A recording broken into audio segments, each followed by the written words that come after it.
본격적으로 토마토랜드 시작해 보겠습니다. 이제 쉬운 이슈 읽어주기부터 일부로 출발을 할 텐데요. 월수금은 여러분들이 늘 기대해 주시는 분이죠. 주식캐스터 연희님 모시겠습니다.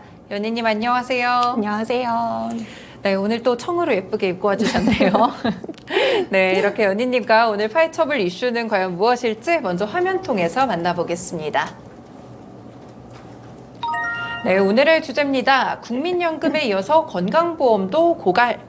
네, 사회보장 제도에 대해서 좀 같이 짚어볼 텐데요. 사실 뭐 뉴스가 나올 때마다 정말 크게 이슈가 되는 그런 주제이기도 합니다. 사실 뭐 지금 국내뿐만 문제인 건 아닌 것 같고요. 지금 프랑스도 연금개혁법을 두고 시위도 일고 굉장히 시끄럽습니다. 이제 인구 전반적으로 고령화가 진행되다 보니까 아무래도 사회보장 제도의 중요성이 상당히 부각이 되는 시기인 것 같습니다. 그래서 이제 우리나라에서도 국민연금 그리고 건강보험에 대해서도 중요성이 커지고 있는 것 같은데 이제 그 가운데 4월이다 보니까 오늘은 건강보험부터 설명을 해주신다고요? 네, 오늘 먼저 건강보험료에 대한 개념을 짚고 넘어가면 좋을 것 같은데요. 우리가 건강보험료를 내는 이유는 우리가 질병이나 부상이 발생했을 때 고액의 진료비로 또 부담이 되면 안 되잖아요. 네. 이런 것들을 방지하기 위해서 우리가 평소에 월급에서 일정 부분을 건강보험료로 내다가 그 보험자인 국민건강보험공단이 이 보험료를 계속 관리를 하고 있습니다. 그러다가 우리가 이제 아프면 실제적으로 보험 급여를 제공함으로써 비용을 좀 분담하고 의료 서비스를 받을 수 있도록 하는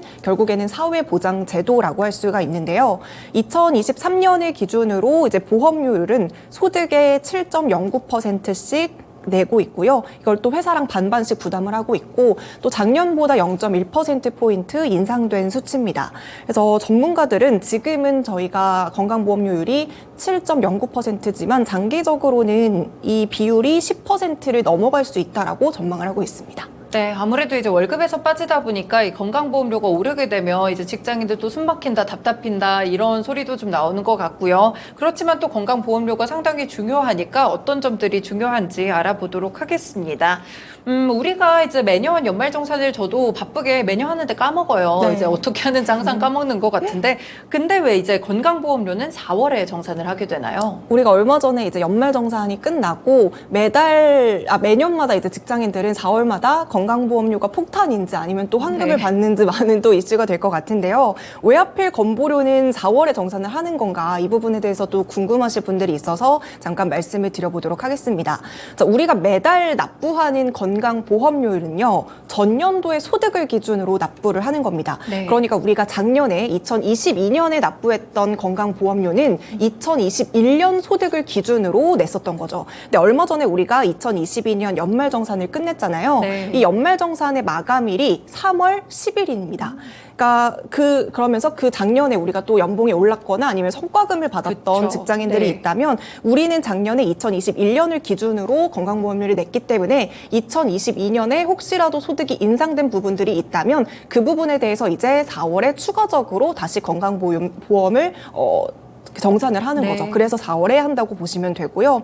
만약에 급여가 감소했다라는 직장인이 있다면 반대로 돌려받게 되는 겁니다. 네, 그럼 이제 왜 4월에 이렇게 건강보험료를 정산하게 되는지 이 부분에 대해서는 좀 이해가 된 것 같습니다. 근데 오늘의 이제 주제가 건강보험료도 좀 고갈이 되고 있다 이런 부분에 이제 물음표를 찍는 그런 주제가 나왔는데 사실 저도 매달 되게 잘 내고 있는 것 같은데 많은 분들이 그러실 것 같아요. 소득에서 일정 부분을 건강보험료로 잘 내고 있는데 왜 고갈 이야기가 나오는 걸까요? 우리가 건강보험료의 고갈 이야기를 하기 이전에 국민연금의 적립금이랑 건강보험료의 적립금의 차이를 좀 이해를 하셔야 될 것 같은데요. 네. 우리가 요즘에 국민연금의 적립금이 고갈되고 있다라고 하니까 건강보험료의 고갈도 그렇게 비슷하게 생각하시는 분들이 있거든요. 근데 사실 국민연금이랑 건강보험료랑 이 운용하는 방식이 아예 다르다라고 보시면 되겠습니다. 그래서 우리가 월급에서 국민연금을 낼 때는요. 그 보험료를 연금기금에서 금고에 차곡차곡 이렇게 쌓아둡니다. 그리고 그 쌓아뒀다가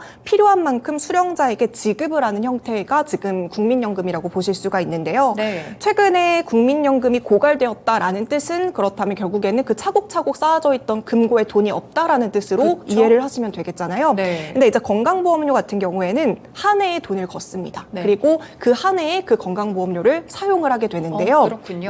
한 해 모아서 한 해에 사용을 하는데 이때 모자랄 수도 있고 남을 수도 있는 거잖아요. 네. 이때 만약에 남는 금액이 있다면 이거를 따로 비상금 통장의 개념으로 적립금을 추가로 쌓아두는 거고요. 만약에 모자랄 경우에는 그동안 모아뒀던 적립금에서 이제 빼서 사용을 한다라고 보시면 되겠습니다. 따라서 국민연금과 건강보험료의 적립금의 개념은 이 둘에 좀 차이가 있다라는 거 먼저 알아두시면 좋을 것 같습니다. 네, 두 가지를 혼동해서 생각하지 마시고요. 각각 좀 따로 운영 방식이 다르다는 점을 아셔야 될 것 같습니다.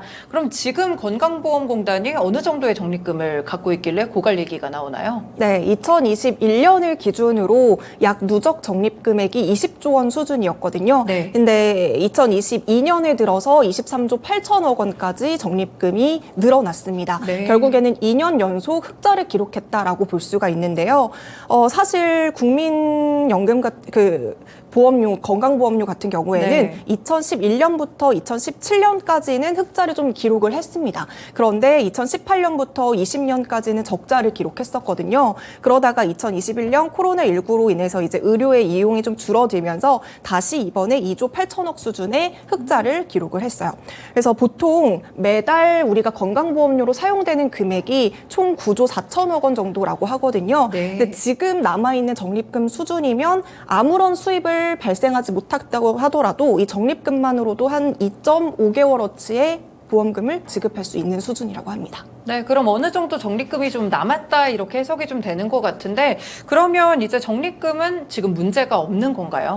우리나라의 건강보험 징수율이 거의 99.4% 수준에 네. 달한다고 해요. 거의 뭐 100% 수준으로 대부분의 국민들이 정말 착실하게 보험료를 내고 있다라고 볼 수가 있는데요. 앞서 제가 이제 건강보험료율이 7.09% 수준이라고 했잖아요. 네. 지금 건강보험료율 같은 경우에는 이 국민건강보험법이 시행된 이후 가장 높은 보험료율이라고 할 수가 있겠습니다. 그리고 지금 앞서 말씀드렸다시피 2년 연속 흑자라고 말씀을 드렸잖아요. 네. 여기에 또 추가로 말씀을 드리고 싶은 거는 우리가 건강보험의 적립금은 우리가 내는 건강보험료뿐만이 아니라 이제 담배세에서 일부를 떼는 건강증진 부담금이라는 것도 있고요. 또 국고지원금이라는 것도 추가로 지원이 되기 때문에 각각 6%, 14%씩 추가로 적립금이 쌓인다라고 볼 수가 있겠습니다. 네. 그래서 제가 방금 이렇게 앞서 말씀드린 내용들을 정리해 보면 이렇게만 들었을 때는 딱히 적립금에 그쵸. 문제가 없어 보이잖아요. 네. 근데 앞서 인트로에서 말씀을 해주셨다시피 오프닝 때 말씀을 해주셨다시피 지금은 글로벌 경기 침체라는 문제도 심각하고요. 또 근본적인 문제는 저출산 고령화라는 네. 거를 들 수가 있을 것 같은데요. 현재 생산 인구는 계속해서 줄어들고 있는데 또 의료비와 같은 재정 지출은 늘어나고 있으니까 결국에는 정부 예상으로는 지금 남아있는 적립금도 2028년이면 고갈될 것이다라고 추측을 하고 있습니다. 네, 그러니까 단기적인 시각으로 봤을 때는 최근에 뭐 코로나19도 지나갔고 하니까 어느 정도 흑자가 남았었는데 결국에는 이제 사람들의 고령화도 좀 진행이 되고 앞으로 빨리 더 많이 건강보험료를 소진하게 된다면 결국에 적립금이 바닥이 날 수도 있다 이런 말씀을 주시는 거네요. 네, 조금 더 구체적으로 말씀을 드리자면요.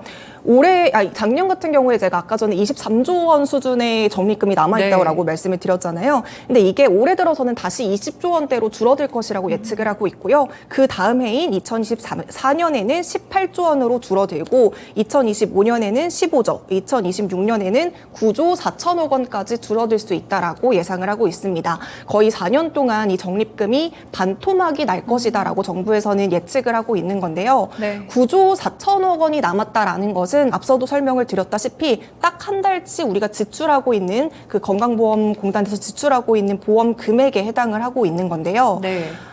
이 보험 금액이 딱 한 달치밖에 남지 않았다라는 것은 이 재정에 엄청난 위기가 왔다라고 전문가들은 이야기를 하고 있습니다. 최소 2달치의 금액이 보장이 되어야지 어느 정도 안정화됐다라고 할 수 있는데 한 달치밖에 남아있지 않다라는 것은 결국에는 재정이 굉장히 악화되고 있다라고 얘기를 하고 있는 거고요. 만약에 이렇게 한 달치밖에 남지 않고 이게 점점 줄어들게 된다면 그때부터는 이제 적립금이 없으니까 우리가 내는 건강보험료 그리고 앞서 말했던 국고지원금, 건강증진 부담금 이런 순수한 자금만으로 꾸려 나가야 되는 건데 네. 더 문제는 나중에는 이 순수 금액 또 결국에는 적자가 날 것이다. 이런 문제 때문에 지금 고갈론에 대한 위기가 나오고 있는 것 같습니다. 네, 결국에는 뭐 건강보험료를 더 올리거나 다른 방법들을 모색하게 될 것 같은데 그렇게 된다면 결국엔 소비자들 그리고 국민들에게는 부담이 될 것 같습니다.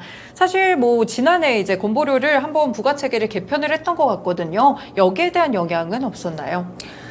작년 9월에 건강보험료를 소득 중심으로 매기는 데 초점을 맞춘 이제 건보료 부과체계 2단계 개편안이 있었거든요. 네. 이 부과체계 개편으로 여러 가지 것들이 변경이 됐는데 이제 소득 정률제라는 게 도입이 됐고요. 또 자동차 보험료 부과 범위 축소라는 제도도 이제 추가가 됐고 또 주택에 대한 금융 부재 공제 뭐 이런 여러 가지 지역 가입자에 대한 소득이랑 재산에 대한 부담을 좀 낮췄습니다. 그러면서 보험료의 수입은 줄어드는데 결국에는 앞서도 말했다시피 인구 고령화로 인해서 의료비의 지출은 계속해서 늘어나고 있다라고 볼 수가 있겠습니다.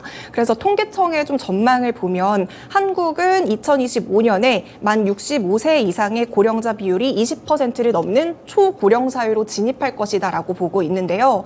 지금 올해 전체 건강보험 급여비 지출 가운데서 65세 이상이 차지하고 있는 비율이 47.8% 수준으로 집계가 됐습니다. 근데 이 비율이 2026년에 들어서는 51%를 넘을 것이다라고 전망을 하면서 이 고령화에 대한 문제를 좀 심각하게 보고 있다라는 게 위기 요인이다라고 볼 수 있겠습니다. 네, 확실히 인구가 좀 늙어감에 따라서 이런 건강보험료에 대한 지출이 커지다 보니까 이런 문제들이 발생을 하는 것 같습니다.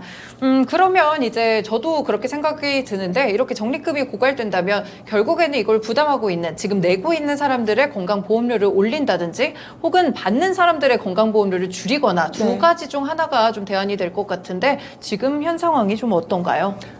아무래도 근본적인 문제를 해결하기 위해서는 이 저출산 고령화에 대한 문제를 해결하는 것이 가장 좋겠지만 이 적립금에 대한 문제를 해결하기 위해서는 지금 말씀해 주신 것처럼 결국에는 보험료를 인상하거나 아니면 보험액을 줄이는 방법 이 두 가지밖에는 사실 없다라고 볼 수 있거든요.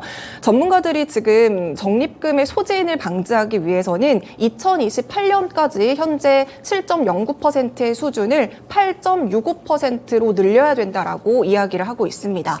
이 건강보험료 적립금에 문제가 생기지 않게 하기 위해서는 결국에는 더 많은 보험료를 낼 수밖에 없다라고 보고 있는 건데요. 하지만 보험료의 인상은 또 결국에는 국민들의 반발을 일으킬 수가 있는 문제라고 볼 수가 있겠습니다. 네. 근데 그렇다고 해서 또 보험료를 우리가 보장받던 것들을 줄이는 건 역시 우리가 지금까지 납부했던 보험료의 가치를 또 인위적으로 떨어뜨리는 행위라는 전망도 있거든요. 네네. 그래서 제가 앞서서 이제 담배세에서 일부를 떼는 건강증진기금이랑 국고 지원금으로도 건강보험 적립금이 쌓인다라고 말씀을 드렸잖아요. 네. 근데 이 규정 같은 경우에는 사실 일몰제입니다. 그래서 2017년부터 일몰제로 계속해서 운영이 되어 왔는데 그러면서 5년 동안 계속 이제 5년마다 갱신이 됐던 거거든요. 그래서 2011년, 2016년, 17년 뭐 세 차례 이렇게 계속해서 연장이 되면서 이 국고 지원금을 계속해서 받아왔던 수준이었거든요. 네. 근데 이 부분에 대해서도 이 법이 계속해서 연장을 하느냐 아니면 종료를 하느냐 이런 말들도 굉장히 많았어요.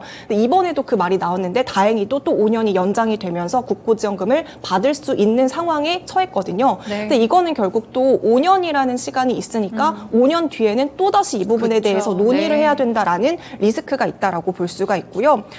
실제로 우리가 국고지원금 제가 아까 전에 총 한 20% 수준이라고 말씀을 드렸잖아요. 근데 실제로 정부에서 지원하고 있는 비율을 보자면 지원받아야 되는 비율보다 적게 받고 있다라고 지금 나타나고 있습니다. 이명박 정부 때 16.4% 수준으로 지원을 받았고요. 네. 또 박근혜 정부 때는 15.3% 수준이었고요.